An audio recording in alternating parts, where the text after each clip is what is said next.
चलिए हो गया था, डायग्राम बन चुका था आप लोगों का। तो हम अभी नाम लिखते जाते हैं और आज इसका पूरा डायग्राम को कंप्लीट करेंगे, ठीक है। चलिए तो हम आपको एक बार टेस्टीज को फिर से रिपीट कर देते हैं। हाँ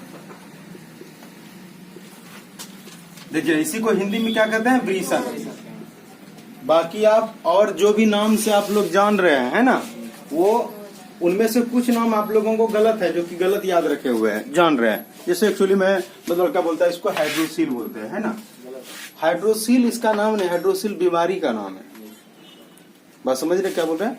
इसका नाम क्या है, टेस्टीज। हिंदी में क्या कहते हैं, ब्रीसन। ये जो हम लोग हाइड्रोसील जो बोलते हैं, ये बीमारी का नाम है। हम बात करेंगे अभी कि ये होता क्या है, ठीक है।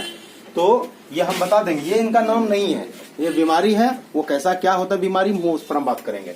तो हम बोले ये ब्रीसन है, और ब्रीसन जो है जिस थैला में रहता है, उस थैला को क्या कहते हैं, स्क्रोटम। क्या कहते हैं बोलो, स्क्रोटम। इसी को हिंदी में क्या कहते हैं, ब्रीसन कोश। ब्रीसन कोश। चलिए अब इस पर थोड़ा बात कर लेते, तब आगे बढ़ेंगे। आप लोगों को हम बता दें, यहाँ पर ध्यान दीजिएगा, जैसा कि आप लोगों को कल बताए थे कि ये जो टेस्टीज है, ये टेस्टीज जो है वो नर का प्राइमरी सेक्स ऑर्गन है। मतलब इसी में जो है शुक्राणु का निर्माण होता है, और उसके साथ जो है किसका निर्माण होता है, टेस्टोस्टेरोन हार्मोन का। बस ठीक है। तो आपको हम बताए थे कि ये जो ब्रीसन होता है, ये ब्रीसन नर में एक जोड़ा होता है। कितना होता है बोलो, एक जोड़ा। एक जोड़ा माने कितना होता है बोलो, दो। ठीक है। तो आपको बता दिया, जो ब्रीसन जो होता है ये हल्का गुलाबी कलर का होता है। कौन कलर का बोलो, हल्का गुलाबी कलर का।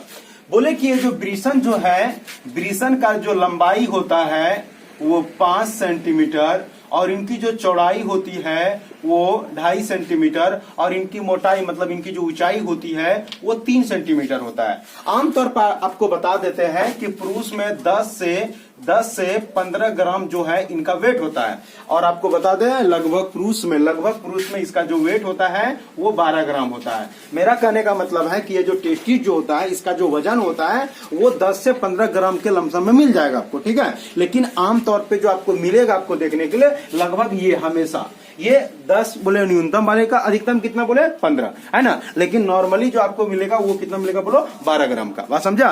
तो आपको अगर पूछेगा कि बताए कि टेस्टीज का जो वजन कितना होता है, तो आप बोल सकते हैं 12 ग्राम, या तो ये भी बोल सकते हैं 10 से 15 ग्राम के बीच। कोई दिक्कत इसमें है ना। चलिए तो यहाँ पर अब समझने वाली बात है, अगर 10 से 15 या तो फिर 12 ग्राम आपका रहता है तो नॉर्मल है, कोई दिक्कत इसमें नहीं है।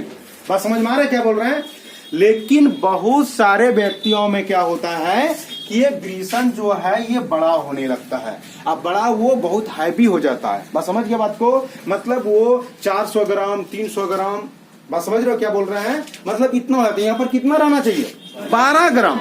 कहाँ पर चला गया, 200 ग्राम 300 400 आडली 500, उससे भी ज्यादा। इसमें क्या होता है, इसी चीज को जानना बहुत जरूरी है, ध्यान दीजिएगा। अब जो हम बात कर रहे हैं, इन्हीं का बात कर रहे हैं, किनका, हाइड्रोसील का। अब इनको जरा समझिएगा क्या बोल रहे हैं। ये टेस्टीज ऑफ ब्रीसन है, ब्रीसन को हाइड्रोसील नहीं कहा जाता है। हाइड्रोसील में क्या होता है कि ये जो बाहर वाला जो आप देख रहे हैं, इसी को क्या कहते हैं, ब्रीसन कोश। और इसमें क्या है, ब्रीसन है। कितना ब्रीसन रहता है बोलो, 2। लेकिन ब्रीसन कोश में क्या है, ब्रीसन है। ब्रीसन के अलावे इसमें जो है क्या होता है, वाटर जमा होता है। क्या जमा होता है बोलो, वाटर मतलब पानी। इसमें पानी क्या होता है, स्टोर रहता है। क्या होता है बोलो, जमा हो जाता है। वो पानी जमा होने के कारण, क्या बोले, पानी जमा होने के कारण क्या होता है, इसका वजन क्या होता है, बढ़ने लगता है। बात समझा। और ये जो पानी जो इसमें पानी भर गया, जिनके वजह से ये आकार में बड़ा हो गया, इसी को कहा जाता है हाइड्रोसील। एक बीमारी है। बात समझ गया। और ये बीमारी को सामान्य रूप से नहीं लेना चाहिए। अगर ऐसा होता है, अगर ऐसा महसूस होता है, तो वो डॉक्टर से मिलना चाहिए। क्योंकि यदि ये हाइड्रोसील में क्या होता है कि यदि आपका पानी ज्यादा हो जाता है, तो ये जो है ब्रीसन कोश यानी स्क्रोटम फट भी सकता है। फटने से आदमी की मृत्यु हो जाती है, ठीक है। इसलिए हम आपको बताएं कि अगर ऐसा होता है तो उनसे डॉक्टर से जल्द संपर्क करना चाहिए। कोई दिक्कत इसमें आप लोगों को नहीं ना। अगर इसमें जुड़ी कुछ सवाल पूछने तो पूछ लीजिए। ये पानी का भरने का रीजन देखो, आमतौर पे आपको बता दें कि इसका जो वो हमारे शारीरिक प्रॉब्लम होता है, हमारे शरीर के अंदर ऐसा प्रॉब्लम है, उनके वजह से होता है। मान लेते हैं, ऐसा नहीं है कि कोई पानी का नली यहाँ पर है जो जमा हो रहा है उसमें, ऐसा नहीं है। वो ऐसा होता है कि जैसे कि हम लोग ज्यादा मात्रा में क्या कहते हैं कि फैट संबंधित चीजें खाते हैं, ज्यादा कार्बोहाइड्रेट को लेते हैं, तो उनमें ये बीमारियां हो सकती है। और ये एक तरह का ये बीमारी है, बात समझा? ये कोई बैक्टीरिया वायरस के द्वारा नहीं होता है, वो हमारे शरीर पर डिपेंड होता है। चलिए, हो गया। दूसरा नंबर, कि अगर ये हाइड्रोसील हो जाता है, बड़ा हो जाता है, इसमें कोई दिक्कत नहीं है। हाँ, जैसे आपको ऐसा महसूस हो तो आप क्या करेंगे, डॉक्टर से मिलेंगे। डॉक्टर से मिलने के बाद ऑपरेशन होता है, ऑपरेशन के बाद पानी को बाहर निकाल दिया जाएगा, उसके बाद फिर आप ठीक हो जाएंगे। आप देखे होंगे कि हाइड्रोसील का ऑपरेशन के लिए स्कूल में कैंप लगाया जाता है, पता है आप लोगों को? नहीं है तो जान लीजिए। समझ रहे हैं क्या बोल रहे हैं? क्योंकि अगर ऐसा रहता है तो बहुत सारे आदमी जिनका फट जाता है तो वो मर जाता है ना, तो उनकी जान को बचाने के लिए जो है सरकार जो है फ्री में उनको जो है कैंप लगा के गांव में जाके जो है, खासकर हाई स्कूल में, क्या रे वहाँ, क्या कि उनके आसपास जितने भी वहाँ पर आसपास में जो पढ़ा हुआ हाई स्कूल में तो मैट्रिक तक का स्टूडेंट पढ़ेगा ना, तो बहुत सारे आदमी को जानकारी हो, इसलिए तो वहाँ पर जो है सबको बुलाया जाता है और जिनका ऐसा प्रॉब्लम होता है फिर उनको क्या किया जाता है, बोलो, उसको ठीक किया जाता है। ठीक है, चलिए आपको यहाँ पर बता दिया। तो आज के बाद आप ग्रीसन को हाइड्रोसील नहीं बोलेंगे। हाइड्रोसील मतलब एक बीमारी है। कितना पानी क्या बोला? पानी कितना रहता है? पानी कितना? ये क्या टंकी है अभी इसमें जमा करके रखेंगे, सोचा जाएगा। तो वो वही तो, इसका वजन कितना होता है? 12 ग्राम। 12 ग्राम के बाद जितना होगा सब क्या है उसमें, बात समझ में आया? चलो अब आगे बढ़ते हैं। अब जो हम बात कर रहे हैं जिस पर ध्यान दीजिएगा, आप लोग एक बीमारी का नाम सुने होंगे, हर्निया। नाम सुने हैं? नहीं सुने तो सुन लीजिए। हर्निया का टाइप होता है, समझा? मतलब अलग अलग प्रकार के। तो अब जो यहाँ बात कर रहे हैं हम किसी टाइप का बात नहीं, केवल हम हर्निया का बात कर रहे हैं। हर्निया में क्या होता है कि हमारे जो आंत है, आंत मतलब हम बोले इंटेस्टाइन का बात कर रहे हैं, समझ रहे हैं ना? छोटी आंत और बड़ी आंत होता है ना रे, तो हम आंत का बात बोल रहे हैं, छोटी बड़ी से मतलब नहीं है, केवल आंत का। तो आंत का क्या होता है कि कुछ भाग, आंत का क्या होता है, कुछ भाग जो है, जब हम लोग क्या कहते हैं 7वां महीना के दरमियान में, जैसे आपको बताए थे ना कि 6 महीने तक ये कहाँ रहता है, बोलो ऊपर में, उधर गुहा में, लेकिन वही क्या होता है 7वां महीना में धीरे धीरे वो नीचे आने लगता है। तो उसमें क्या होता है कि यहाँ पर जो है ऊपर का जो आंत का कुछ जो पार्ट्स रहता है, कुछ भाग जो होता है, वो ग्रीसन कोष में पहुंच जाता है। कहाँ पहुंच जाता है, बोलो? ग्रीसन कोष में, इसको स्क्रोटम में पहुंच जाता है। इसमें पहुंचने की वजह से क्या होता है कि वो शुरुआती दौर में पता नहीं चलता है, लेकिन जब वो धीरे धीरे बढ़ने लगता है तो उसको बहुत भयंकर दर्द होने लगता है। बात समझ में आया?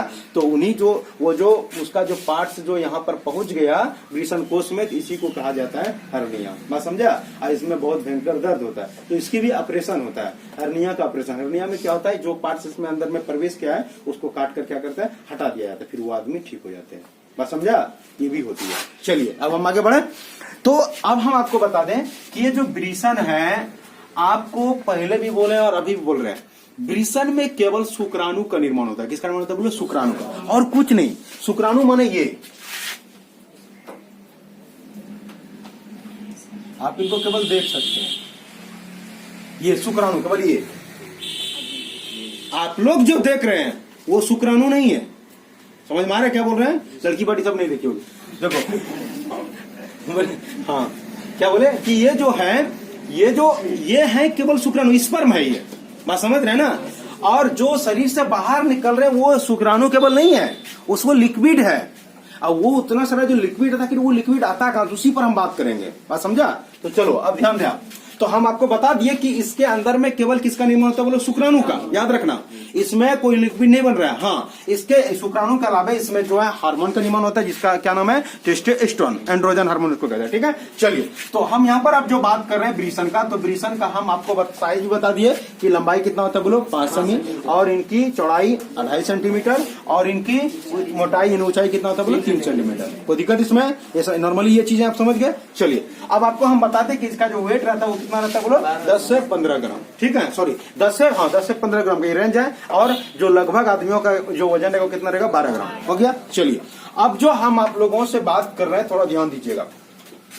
यहाँ इसके ऊपर देखिए एक टोपी की तरह रचना, यानी ढका हुआ ऊपर में ना, इस टोपी की तरह रचना को कहा जाता है इपीडायडेमिस। क्या नाम है इसका, बोलो?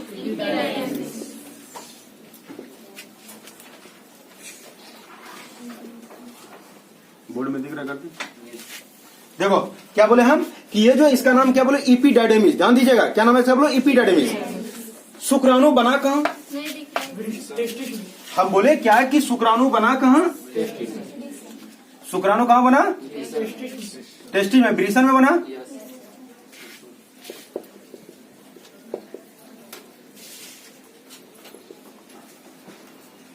ध्यान दीजिएगा, ये जो शुक्राणु कहाँ बना? टेस्टिस में। इपिडाइडेमिस को ही कहा जाता है अधिब्रीसन। क्या कहते हैं इसको? बोलो अधिब्रीसन। ध्यान दीजिएगा, हम बोले आपको क्या कि शुक्राणु कहाँ बना?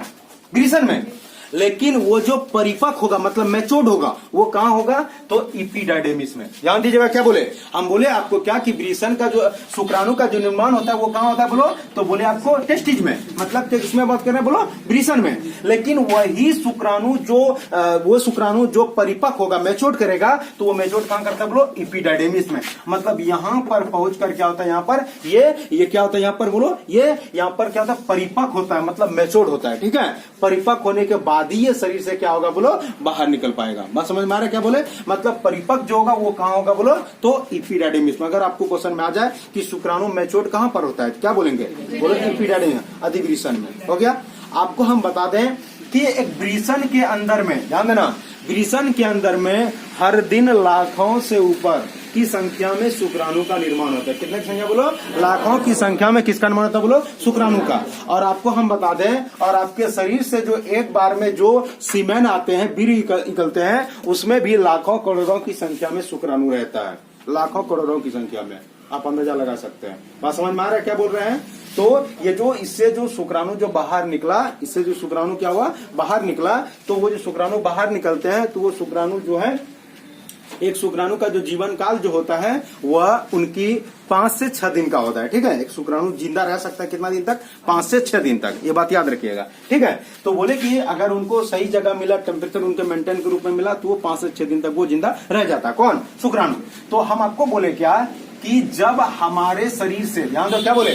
जब हमारे शरीर से ये शुक्राणु जब हमारे शरीर से बाहर आएगा तो शुक्राणु बना यहाँ कहां पर? टेस्टिज में। फिर वो जाके परिपक्व कहां होगा? बोलो इपिडाइडेमिस में। इपिडाइडेमिस मतलब अधिब्रीसन में। और उसके बाद जो है उनके ऊपर, ठीक देखिए क्या है? बोलो एक नली है। क्या नाम है? बोलो एक नली। अब जरा ध्यान दीजिएगा, ये जो नली है, इस नली को क्या कहते हैं? हाँ, वास्ट डिफरेंस। इसी को क्या कहते हैं? शुक्र वाहिनी। शुक्र वाहिनी। अब ध्यान दीजिएगा, तो यहां से शुक्राणु निकला है ना, यहां से शुक्राणु ये यहां से आना शुरू हुआ और ये पाइप के जरिए कहां आएगा? बोलो यहां तक। तो यहां से कहां से? इपिडाइडेमिस से। ध्यान दीजिएगा, इपिडाइडेमिस से जो है, ये जो इपिडाइडेमिस से जो यहाँ पर जो शुक्राणु जो इस नली में आ रहा है, इसी नली का नाम क्या? बोलो शुक्रवाहिनी। इसी को क्या कहते हैं? भांज डिफरेंस। इसकी लंबाई 25 सेंटीमीटर होता है। कितना होता है? बोलो 25 सेंटीमीटर। और आपको हम बता देते हैं कि ये जो इसके अंदर जो इस तरह से आपको मुड़ा मुड़ा इसे दिखाई दे रहा है, तो क्या है इसके अंदर? मुड़ा मुड़ा। तो यही जो शुक्रवाहिनी है, ये शुक्रवाहिनी इपिडाइडेमिस में पूरा एकदम मुड़ा हुआ रहता है, पूरा एकदम मुड़कर। बात समझा ना? और ये जानते हो इसके अंदर जो मुड़ा हुआ जो रहता है, ये पाइप की लंबाई कितना होता है? 6 मीटर तक होता है। कितना होता है? बोलो 6 मीटर। सेंटीमीटर नहीं, किसमें बताओ? मीटर में। इनके यहाँ अंदर में जो इस तरह जो हम बनाए, तो इसके अंदर में वो पाइप की तरह रचना रहता है और वो बहुत लंबी रहता है। कितना मीटर? बोलो 6 मीटर। 6 मीटर समझते हो? यहाँ देखो, ये हो गया 1 मीटर। लमसम रखो मेरा, ये 1 मीटर। इस तरह से करके देखो 6 मीटर कितना होगा। इतना लंबी पाइप है रचना। समझ में आ रहा है? रे कभी जरूरत पड़ेगा निकाल सकते हैं। देखो तो क्या बोले? 6 मीटर लंबी पाइप रहता है। चलिए, तो हम बोले आपको क्या, यहां से जो अब पाइप रचना निकल रहा है उसी को क्या कहते हैं? बोलो शुक्रवाहिनी। उसी को कहते हैं भांज डिफरेंस। आज इसकी लंबाई कितना होता है? बोलो 25 सेंटीमीटर। और ये फिर यहां से क्या होता है? शुक्राणु को लाते हुए वो कहां पहुंचा देता है? बोलो यहां पर। कहां पर? बोलो इस जगह पर। और आपको बता दें, इसी जगह जो दिखाई दे रहा है ये रचना, इसी का नाम है सेमिनल वेजिकल। क्या नाम है? Seminal vesicle. इसी को हिंदी में कहते हैं शुक्राशय ग्रंथि। क्या कहते हैं? बोलो शुक्राशय ग्रंथि। चलिए, अब जो आप लोगों से हम बात करने जा रहे हैं, उन चीजों को आप लोग जरा ध्यान से समझिएगा, बहुत जरूरी है और ये जानना आपके लिए उससे भी ज्यादा जरूरी है। हम आपको बोले क्या कि यहाँ पर जब ये आएंगे तो यहाँ पर जो सेमिनल वेजिकल है, जो शुक्राशय ग्रंथि कहते हैं, तो इस शुक्राशय ग्रंथि से लिक्विड निकलेगा। क्या निकलेगा? बोलो लिक्विड। तो इससे जो लिक्विड निकलेगा, उससे जो तरल पदार्थ कहते हैं उसे शुक्राशय द्रव कहते हैं। कौन द्रव कहते हैं बोलो? शुक्राशय। क्योंकि वो शुक्राशय से निकलते, शुक्राशय ग्रंथि से निकलता है, इसीलिए उसका नाम क्या बोलो? शुक्राशय द्रव्य। तो इसमें जो शुक्राशय द्रव्य जो निकलेगा, तो हमारे शरीर से जो बाहर में जो सीमेन निकलता है, क्या निकलता है बोलो? सीमेन। सीमेन को क्या कहते हैं हिंदी में बोलो? वीर्य। शुक्राणु नहीं, उसको क्या बोलते हैं? सीमेन, मतलब वीर्य। इस वीर्य में 60 से 70% जो लिक्विड रहता है वो केवल इससे निकलता है। किससे निकलता है बोलो? शुक्राशय ग्रंथि से। बात समझ में आ रहा है? क्या बोले हम? बोले आपको क्या कि ये जो सीमेन जो है ना, सीमेन जो शरीर से जब वीर्य बाहर निकल जाता है, उस वीर्य में जो लिक्विड रहता है, वो लिक्विड का 60 से 70% केवल लिक्विड किससे निकलता है बोलो? शुक्राशय ग्रंथि से। बात समझा? और ये शुक्राशय ग्रंथि जो लिक्विड निकलता है, वो लिक्विड क्या करता है, यहां से जो शुक्राणु आया, उस शुक्राणु की सक्रियता, मतलब उसकी जो एक्टिविटी, उसके जो एक्टिव है, उनको नियंत्रण करके रखता है। बात समझा? मतलब उनकी सक्रियता को बनाए रखता है। इनके साथ साथ क्या करता है कि उनको पोषण देने के लिए, क्या देने के लिए बोलो? उनको पोषण देने के लिए शुक्राशय ग्रंथि से फ्रुक्टोज निकलता है। क्या निकलता है बोलो? फ्रुक्टोज।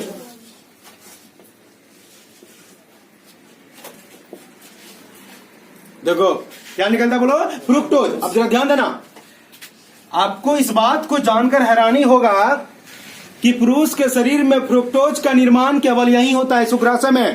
क्या होता है बोलो? शुक्राशय में। लड़की के शरीर में इसका निर्माण नहीं होता है। किसका? फ्रुक्टोज का। बात समझ में आ रहा है? क्या बोले? लड़की के शरीर में इसका फ्रुक्टोज का निर्माण नहीं होता है। ये केवल पुरुष के शरीर में, वो भी कहां बोलो? शुक्राशय में। किसका निर्माण होता है? फ्रुक्टोज का, सुक्रोज नहीं। किसका बोलो? फ्रुक्टोज का। अब आपको हम बता देते हैं, आप रेप जैसी समस्याएं का नाम सुने हैं? बलात्कार नहीं सुने? हम रेप का जो बात कर रहे हैं कि जो रेप होता है लड़कियों का, तो उसमें ये बात का कैसे पता चलता है? कैसे पता चलता है कि वो जो लड़की का रेप हुआ है कि नहीं हुआ है? मान लेते कोई लड़की बोला कि मेरा रेप कर लिया, आखिर उसका तो पुष्टि होगा ना। तो आप लोग उसमें एक वर्ड सुनेंगे, मेडिकल जांच। बस यही, बस मेडिकल जांच होता है, उसी में पता चलेगा कि हुआ है कि नहीं हुआ है। बात समझ में आया? तो देखो इस बात को जान लो पहले अच्छा से। आपके ऊपर कोई अगर लड़की आरोप लगाता है कि नहीं मेरा बलात्कार किया है, तो उसके बोलने से आप बलात्कारी नहीं हो गए, उसका जांच होगा। बात समझ रहे ना? उसका पुष्टि, हाँ, लेकिन लड़की का बात मानना भी जरूरी है। बात समझ में आ रहा है? क्योंकि छोटा सा बहुत काम करता है, तो उसके लिए जरूरी है और उनके लिए सजा भी उतना होना चाहिए। चलो देखो यहाँ, तो रेप का जो पता किया जाता है वो ऐसे किया जाता है कि ये जो फ्रुक्टोज है वो केवल किनके शरीर में रहता है? मेल के शरीर में। वो भी कहाँ? शुक्राशय में। लड़की के शरीर में फ्रुक्टोज नहीं बनता है। तो जब यदि किसी लड़की का रेप किया जाता है, तो लड़की के शरीर में क्या निकलेगा? सीमेन यानी वीर्य आएगा। तो उस वीर्य में क्या निकलेगा? शुक्राशय द्रव्य निकलेगा। शुक्राशय ग्रंथि का शुक्राशय द्रव्य रहता है ना रे, 60-70% रहता है। और उसी शुक्राशय से क्या निकलता है बोलो? फ्रुक्टोज। क्यों? उस शुक्राणु को पोषण देने के लिए। क्या देने के लिए बोलो? पोषण देने के लिए। क्या निकलता है बोलो? फ्रुक्टोज। और वो फ्रुक्टोज कहां पहुंच जाता है? लड़की के शरीर में। तो जब लड़की का जब मेडिकल टेस्ट किया जाता है, अगर लड़की के शरीर में यदि फ्रुक्टोज मिल गया, वहां पर ये फ्रुक्टोज मिल गया, तो समझ जाता है कि लड़की का रेप हुआ है। अगर ये फ्रुक्टोज नहीं मिला तो लड़की का रेप नहीं माना जाता है कि नहीं हुआ। कोई दिक्कत इसमें? समझ में आ गया? अब हम आगे बढ़ेंगे। चलो, क्या बोला? अबे गधा, फ्रुक्टोज तो एक रासायनिक, जिस तरह सुक्रोज होता है ना रे, तो उसी तरह एक रासायनिक पदार्थ है। केमिस्ट्री का पढ़ता है? पूछना सर को कि सर फ्रुक्टोज बताइए। हो गया? चलिए आगे बढ़े। सबका फ्रुक्टोज के अलग अलग होते हैं। किसका? सबका फ्रुक्टोज? हाँ, तो उसका सबका अलग अलग व्यक्ति है, तो अलग अलग उनके चीजों में उनका पहचान क्या है ना। मतलब ये केवल पता करेगा कि उनका पहले बलात्कार हुआ है कि नहीं हुआ है।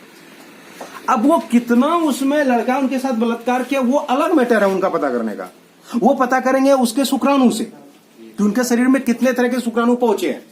और सब शुक्राणु के अंदर माइटोकॉन्ड्रिया रहता है, और हर माइटोकॉन्ड्रिया के अंदर में डीएनए होता है, क्योंकि माइटोकॉन्ड्रिया को अपना डीएनए आरएनए होता है। बात समझ में आया? हर जितना भी माइटोकॉन्ड्रिया, सब माइटोकॉन्ड्रिया को अपना डीएनए और आरएनए और 70 टाइप के राइबोसोम होता है। वो हम आगे आपको बात करेंगे। चलिए, तो वही हम बोले आपको कि ये जो, तो यहां पर जो फ्रुक्टोज की उपस्थिति से पता चलता है कि लड़की का रेप हुआ। चलो हम आगे बढ़ते हैं। तो हम बोले यहां पर आ गए तो ये शुक्राशय जो है, शुक्राशय ग्रंथि से जो लिक्विड आएगा वो लिक्विड शुक्राणु को क्या करेगा, शुक्राणु की सक्रियता करेगा। साथ ही साथ में क्या है, शुक्राणु को पोषण देने के लिए उसमें क्या आएगा बोलो, फ्रुक्टोज आएगा। ठीक है, आपको हम बता दें कि ये जो शुक्राशय से जो लिक्विड निकलता है वो लिक्विड क्षारीय माध्यम का होता है। कौन सा माध्यम का होता है बोलो, क्षारीय माध्यम का। ठीक है, चलिए अब यहां से ये अब यहां पर आएगा, ठीक आगे बढ़ेगा। आगे बढ़ने के बाद जो है, चूंकि यहां पर देखिए आगे बढ़ेगा तो इसमें क्षारीय होता है, क्षारीय होने से मदद होता है। मदद कर यहां मूत्राशय से तो मूत्र निकलेगा, बाहर आएगा, तो उससे क्या होता है कि ये अम्लीय रहता है। क्या रहता है बोलो, ये अम्लीय। तो अम्लीय रहने की वजह से शुक्राणु मर न जाएगा, तो उस अम्लीय को नॉर्मल करने के लिए तो ये क्या होता है, इसमें शुक्राशय क्षारीय होता है। तो क्षारीय और जब अम्लीय से गुजरेगा तो वो अम्ल और क्षार मिलेगा तो क्या हो जाएगा बोलो, उदासीन हो जाएगा। जिनकी वजह से कि इसमें जो शुक्राशय में यहाँ पर जो शुक्राणु आके मिला तो उस शुक्राणु को कोई प्रभाव नहीं पड़े, मतलब उनके ऊपर कोई इफेक्ट ना हो। अब जैसे ही आगे बढ़ेगा तो यहाँ कौन मिल जाएगा बोलो, प्रोस्टेट ग्लैंड। कौन मिल जाएगा बोलो, प्रोस्टेट ग्लैंड। ये जो प्रोस्टेट ग्लैंड है, ये प्रोस्टेट ग्लैंड से जो है इनसे भी लिक्विड पदार्थ निकलता है, ध्यान देना। और वो लिक्विड पदार्थ जो होता है, वो लिक्विड पदार्थ जो है वो लसलसा होगा, मतलब म्यूकस टाइप का रहेगा। ठीक है, और साथ ही वो दूधिया रहेगा। दूधिया मतलब क्या, मिल्क की तरह, जो मिल्क जिस तरह सफेद होता है ना, फुल्ली उस तरह नहीं, लेकिन उससे थोड़ा कम, समझ गया ना। तो बोले हल्का जो है वो म्यूकस की तरह, साथ में क्या रहेगा, दूधिया रहेगा। उनको आप दूधिया बोल सकते हैं, जिनको इससे आप मिल्की बोल सकते हो उसमें। तो हल्का जो है वो दूध की तरह रहेगा आपका, तो वो लेकिन वो क्या रहेगा, लसलसा रहेगा। ठीक है, तो वो यहाँ से, और दूसरा नंबर ये भी क्या होता है, इनका भी जो लिक्विड होता है वो भी क्या होता है बोलो, क्षारीय। ठीक है, चलिए, तो वो यहाँ से मिलने के बाद क्या होता है, ध्यान दो, वो मिलने के बाद क्या होता है, वो फिर यहाँ से आगे बढ़ता है। ठीक है, अब यहां पर बता दे थोड़ा सा चीज प्रोस्टेट ग्लैंड को लेकर, इनके बारे में जान लो। आप लोग ऐसा बहुत सारे देखे होंगे कि गांव घर में जो खस्सी होता है, खस्सी समझते हो, खस्सी समझते हो रे, हाँ, एक होता पाठा। तो उनका जो ये टेस्टी जो है ना, ब्रिसन है, इसको क्या करते हैं बोलो, निकाल लिया जाता है। खस्सी नहीं निकालते सर। नहीं, पहले उनका निकाला, निकालने के बाद वो अब हो गया खस्सी, समझ में आया। हाँ, तो पहले वो सब कोई वही रहता है, बात समझ गए, लेकिन निकलने के बाद तब वो बेचारा खस्सी हो जाता है। तो वही हम बोल रहे हैं। तो ये जो है, ये निकाले या नहीं निकाले उससे हम बात नहीं कर रहे हैं। तो आप लोग सुने होंगे कि उनका पेशाब का रास्ता रुक गया है, मतलब वो पेशाब उनका बाहर नहीं आ रहा है, तो अब क्या करेगा, तो उनको काट दो, बस समझ गया। वो ऐसा क्यों होता है, ये केवल खस्सी और बकरी में ही नहीं होता है, बकरी में नहीं होता ही नहीं है, खस्सी की बात कर रहे हैं, वो हम लोगों में भी होता है। क्या होता है जरा ध्यान देना। ये जो यहाँ पर जो आपको प्रोस्टेट ग्लैंड जो दिखाई दे रहा है, प्रोस्टेट ग्लैंड एक नहीं, ये भी एक जोड़ा रहता है। कितना रहता है बोलो, एक जोड़ा माने दो। जिस तरह से ये जो यहाँ पर कॉर्पस ग्लैंड यानी कि वल्वुरेथ्रल ग्लैंड दिखाई, क्या है बोलो, दो है ना, उसी तरह ये जो सेमिनल वेसिकल शुक्राशय क्या है, एक तो नहीं, एक जोड़ा होता है, मतलब दो होता है। हाँ, ये भी दो होता है। हम तो आपको बताए कि आपको जो चित्र बनाए हुए हैं वो किस तरह चित्र है, ये ऐसे कटा हुआ है ना, एलएस ऐसे, तो एक पार का दिखाई नहीं दे रहा आपको। ये जो आप दिखाई दे रहा है, ये नीचे पैर है इसका नीचे पैर है, इसका टेस्टी है बेचारा का, तो एक ही पार्ट दिखाई दे रहा। इस तरह है, ये पार्ट इधर का हटा हुआ है, एक पार्ट केवल ये यहाँ पर इधर वाला पार्ट दिख रहा है। तो ये भी कितना रहता है बोलो, दो। यहाँ टेस्टी क्या दिखाई दे रहा है, रहता है क्या, तो आप समझ रहे हैं। तो वही बोले, तो ये भी दो गो रहेगा, ये प्रोस्टेट ग्लैंड भी कितना रहेगा बोलो, दो गो। तो वही हम बोले आपको कि जो प्रोस्टेट ग्लैंड है, तो यहाँ पर क्या होता है कि ज्यादा फैट खाने से, फैट माने बासा पता, ज्यादा चर्बी वाला है ना, तो वो ज्यादा चर्बी के खाने के वजह से क्या होता है कि ये प्रोस्टेट ग्लैंड जो होता है बड़ा हो जाता है। क्या होता है बोलो, बढ़ जाता है। हाँ, अब बढ़ने की वजह से क्या होता है, इस जगह से जो नली जो पार हुआ है ना, तो ये बेचारा जो दब जाता है, जिनकी वजह से क्या होता है, धीरे धीरे इससे पेशाब निकलना क्या होता है बोलो, रुक जाता है। तो फुल्ली ठीक से पेशाब नहीं निकल पाएगा। अब छोटा एकदम पूरा प्रेशर लगा हुआ है, तो ऐसा होता है। ऐसा होने पर क्या होता है कि ये जो आपका प्रोस्टेट ग्लैंड है, इस प्रोस्टेट ग्लैंड को सर्जरी के माध्यम से इसको हटा दिया जाएगा। हाँ, बाहर निकाल दिया जाएगा। तो बाहर निकाल देगा, अब वो छोटा सोचेगा बैठ के, अब तो मेरा बाहर हो गया, ऐसे कुछ होगा ना, अब बाप बनेंगे, ज्यादा प्रॉब्लम नहीं होगा। चलिए, लेकिन हम आपको बता दें, हाँ, कि ये प्रोस्टेट ग्लैंड से भी जो लिक्विड आता है, तो सीमेन में 20 से, ध्यान देना, 20 से 30% जो लिक्विड रहता है वो इनसे ही रहता है। किनसे रहता है बोलो, प्रोस्टेट ग्लैंड से। इससे जो लिक्विड रहता है वो 20 से 30% रहता है। ठीक है, किसमें, शुक्राणु में, मतलब शुक्राणु में, सीमेन में, मतलब बीरी में। ठीक है, अब आगे उससे जब बढ़ेंगे तो यहां पर दिखाई देगा क्या, बल्बोरेथ्रल ग्लैंड। क्या नाम है इसका बोलो, बल्बोरेथ्रल। ये बल्बोरेथ्रल जो ग्लैंड है इसी को कॉर्पस ग्लैंड भी कहते हैं, कॉर्पस, कॉर्पस ग्लैंड, कॉर्पस। इसी को बल्बोयूरेथ्रल ग्लैंड कहते हैं। इसी का दूसरा नाम क्या है, बल्बोयूरेथ्रल।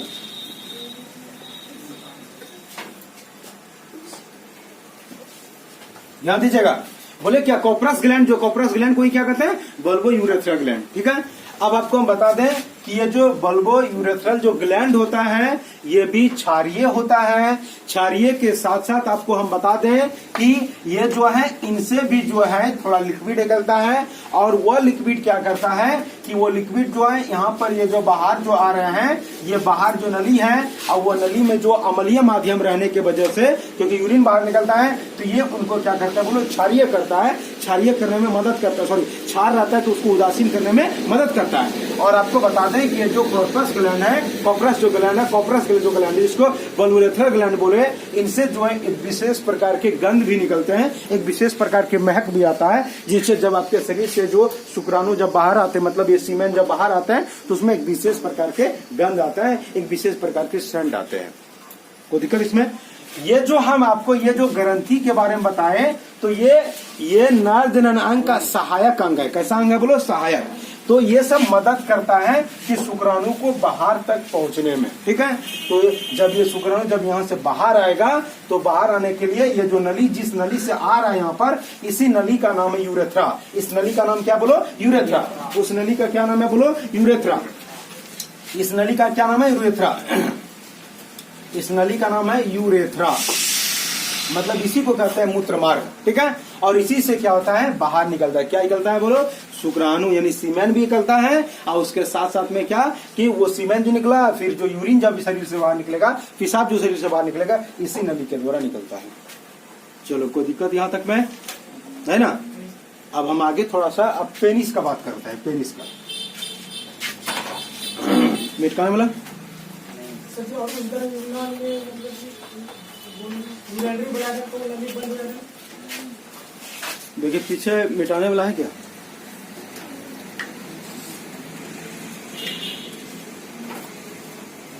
नहीं है? ए मिटकाने वाला कहाँ दे जाओ तुम लोग, मेरा मिटकाने वाला दे दो।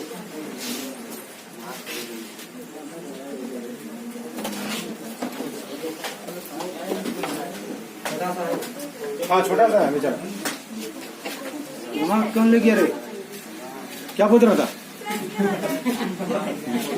ये उधर रख दो, उधर साइड में, जिसका रुमाल छिपी हो तुम। पोछने वाला है। ओ हम देखिए, अरे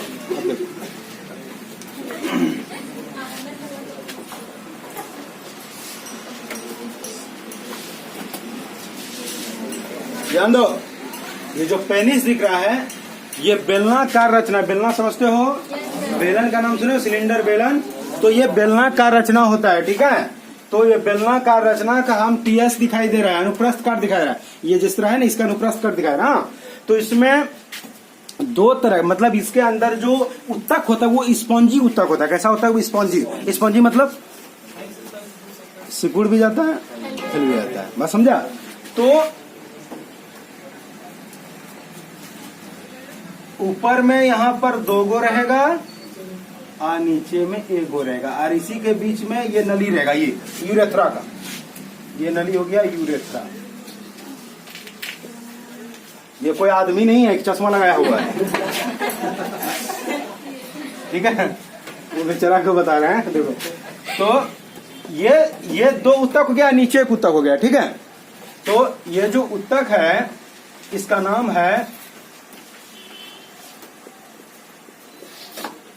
कॉर्पोरा।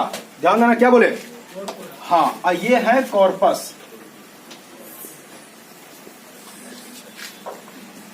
कॉर्पस स्पॉन्जियोसम, ध्यान दीजिएगा। ये कॉर्पोरा, ध्यान दीजिएगा, ये कॉर्पोरा हो गया, नीचे क्या बोले कॉर्पस स्पॉन्जियोसम, क्या नाम है बोलो स्पॉन्जियोसम।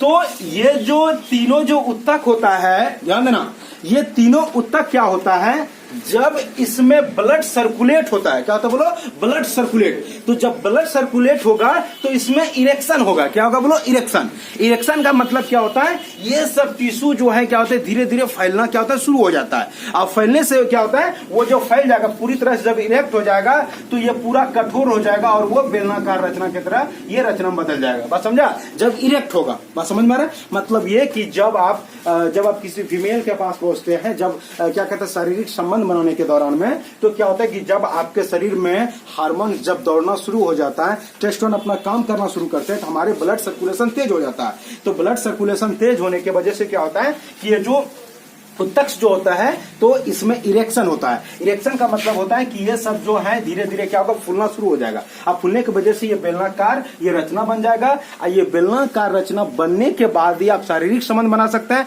तभी जो है शुक्राणु, ध्यान देना, तभी जो ये अंदर में जो शुक्राणु जो आते हैं, ये शुक्राणु ये पेनिस के द्वारा, मतलब ये पेनिस के द्वारा फीमेल के शरीर में आसानी से पहुंच पाएगा। बात समझ में आया। अगर यदि इसमें इरेक्शन नहीं होने लगा, अगर नहीं होगा इरेक्शन, तो फिर वो शुक्राणु जो है मादा के शरीर में नहीं पहुंच पाएगा, और मादा के शरीर में नहीं पहुंचेगा तो वो गर्भवती नहीं होंगे और वो बेचारा बाप नहीं बन पाएगा। बस समझ में आ रहा है क्या बोले। तो इसमें जो इरेक्शन होगा, मतलब इसमें जब फैलाव होगा, मतलब जब ये बड़ा हो जाएगा तो उससे क्या हो जाएगा कि इससे ये दो और ये तीन दिखाई दे रहे, तीन ये जो टिश्यू है, आपको सीधे तौर पर इसको बोले स्पॉन्जी टिश्यू, क्या बोलेंगे बोलो स्पॉन्जी। तो इसमें दो तरह के होते हैं, ऊपर में दोनों सेम कॉर्पोरा, ठीक है, और नीचे में जो दिखाई दे रहा है बोल रहे हैं, ये कौन है बोलो कॉर्पस स्पॉन्जियोसम, क्या नाम है कॉर्पस स्पॉन्जियोसम। तो ये दो तरह के टिश्यू होते हैं जिसमें क्या होता है ब्लड सर्कुलेट होता है, जिनके वजह से क्या होता है बोलो ये बेचारा दोनों क्या होता है बोलो ये इरेक्शन होता है इसमें, जिनसे क्या होता है ये फैल जाता है और ये फिर एक बेलनाकार रचना की तरह बेलनाकार संरचना में बदल जाती है, जिनसे शारीरिक संबंध बनाए जाते हैं, जिनसे क्या होता है यही पार्ट जो है मादा के शरीर में वेजाइना में प्रवेश करेगा और आराम से और आसानी से क्या होता है कि यहां से शुक्राणु को यानी क्या, यहां से सीमेन को यानी वीर्य को मादा के वेजाइना तक पहुंचा दिया जाएगा। जैसे ही वेजाइना तक पहुंचा, फिर वहां से आगे जो है मादा के शरीर में पहुंच जाएगा, फिर वो स्त्री गर्भवती हो जाएंगे। बात समझ में आया। तो वही हम बोले आपको कि होता ऐसा प्रॉब्लम बहुत में होता है, तो यही जो चीज आपको जानना जरूरी है। बात समझ में आया।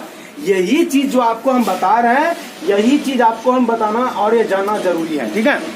आप लोगों को जब हम पढ़ाएंगे, आप देखिए जो बच्चा ये क्लास किया उसको बहुत अच्छा समझ में आएगा, और जो लड़का नहीं अगर क्लास किया फिर उसको समझने में दिक्कत होगा। क्या दिक्कत होगा, जब आपको एक एक्स्ट्रा क्लास पढ़ाएंगे जिसका नाम मैस्टरबेशन है, जिसको क्या बोलते हैं हस्तमैथुन।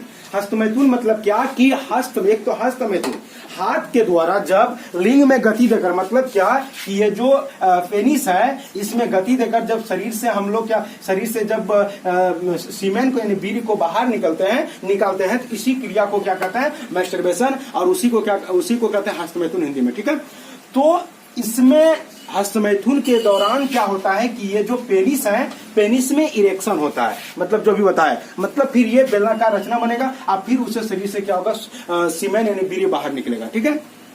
और ये अगर आप सप्ताह में, महीना में 4 बार 5 बार 7 बार कर लिए नॉर्मल है, कोई दिक्कत नहीं है, कोई दिक्कत ही नहीं है। हाँ, लेकिन जब इनका आप आदी बन जाएंगे, आदत लगा लेंगे। आदत कैसे लगेगा, उनका भी रीजन है, कुछ हुआ नहीं है, बॉडी में कुछ भी अनुभव नहीं हो रहा है, मतलब ऐसा कोई आपके दिमाग में कोई किसी भी फीमेल के प्रति कुछ नहीं चल रहा है, बस मोबाइल आपके पास है, बस 3 बटन दाब दिया, बस शुरू हो गया, कोई मतलब जरूरत भी नहीं है, ऐसे भी पड़ा हुआ है उसके पीछे, तो क्यों पढ़ना, ऐसा है ना। वो हम जब मैस्टरबेशन पढ़ाएंगे उस पर खुलकर बात करेंगे। तो वही हम बोले, तो अगर आप इनका अगर ये मतलब अत्यधिक, आप जैसे बोलते हैं अति, एक शब्द आता है क्या बोले अति। अब बता दें आपको, एक बार बुद्ध भगवान से उसका शिष्य उससे सवाल पूछा था कि गुरुदेव जहर क्या है, मतलब पॉइजन क्या है। तो बुद्ध ने कहा था कि वो हर चीज जो आवश्यक से ज्यादा हो, वो हर चीज जो आवश्यक से ज्यादा, चाहे वो कुछ भी हो, धन दौलत में कुछ भी हो, वो सबके सब क्या बोलो जहर है। तो वही बोले, तो जब ये जितना नॉर्मली आपको जब महीना में बोले या 10 दिन में बोले, अगर 2 दिन में 3 दिन में अगर एक बार हो जाता है तो ऐसा कोई दिक्कत नहीं। हाँ, अगर ऐसा आपके अंदर में हो कि नहीं कि क्या कहते हैं आपके अंदर ऐसा महसूस हो कि नहीं हमारे अंदर हार्मोन दौड़ रहा है, ऐसा अनुभव होगा तब करेंगे तो ठीक है, कोई बात नॉर्मल है। लेकिन कुछ हो नहीं रहा है, मोबाइल को देकर भी वजह का चल रहे हैं, तो वो आपका गलत बात है। और उस वजह से क्या हो जाता है, अभी के टाइम में तो आप ठीक ठाक रहेंगे, धीरे धीरे जैसे ही आपका एज होगा, जैसे अभी आपका एज 20 चलता हो या 17-18 चलता हो, हमको बता रहे हैं, और वहीं पर धीरे धीरे जब आपका एज बढ़ता चला जाएगा, जब आप 25 के पहुंचेंगे, 27 के पहुंचेंगे, 28 के पहुंचेंगे, वो आपका पूरा जिंदगी बचा हुआ है अभी, और उसी समय आपका शादी होगा। अब अंदाजा लगा लीजिए अब क्या कांड होने वाला आपके साथ में, वो मेस्टरबेशन में बताएंगे। तो उस समय क्या होगा कि ये जो आपका जो पेनिस है उसमें इरेक्शन नहीं होगा। समझ में आ रहा है क्या बोल रहे हैं? जब वो इरेक्शन इसमें नहीं होगा तो फिर आप बाप नहीं बन पाएंगे। मतलब आपका जिनसे सब शादी हुआ था, अब लड़की का फिर कहीं और शादी होगा, आप कैंसिल हो जाएंगे। समझ रहे हो? तो हाथ जो दौड़ा रहे हो अब कम करना है, समझ रहे हैं? और बाकी आगे हम बात करेंगे। संतोष जरा खुश हो गया। चलो देखो, तो आपको हम बता दिए, अब थोड़ा सा चीज आप लोगों को बता देते हैं।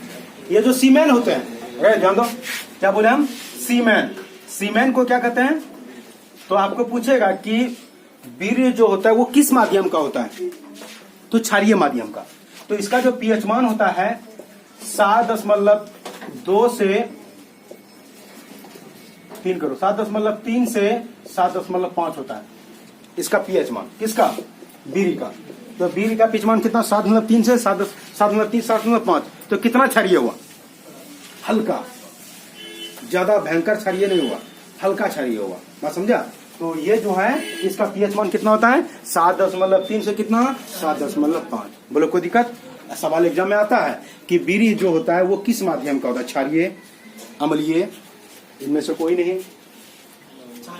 तो क्या बोलेंगे? बोलो क्षारीय। कोई दिक्कत? अगर पीएच मान बोले तो भी बता दिए, 7.3 से 7.5। कोई दिक्कत नहीं ना? चलिए, अगर अब आप लोगों का कुछ सवाल हो तो पूछिए, नहीं तो हम तैयार हैं।